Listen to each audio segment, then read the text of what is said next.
বিপিআৰত কোনো নাগৰিকে দ্বিতীয় শ্ৰেণী বুলি মনত ভাবিব নালাগে। সকলোৱে যাতে ভাবে মই প্ৰথম শ্ৰেণীৰ নাগৰিক। বিপিআৰত যোৱা 5 বছৰত আমি শান্তি আনিলো। অহা 5 বছৰত আমি সমতা, বিকাশ আৰু প্ৰগতি আনিম।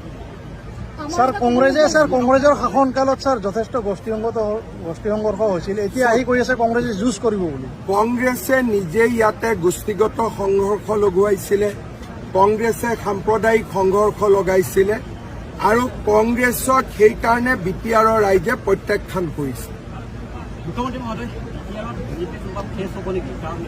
ফেচ হ'ব নালাগে নহয়, ইমান কাৰ্যকৰ্তা আছে, তেওঁলোকেতো আমাৰ ফেচ।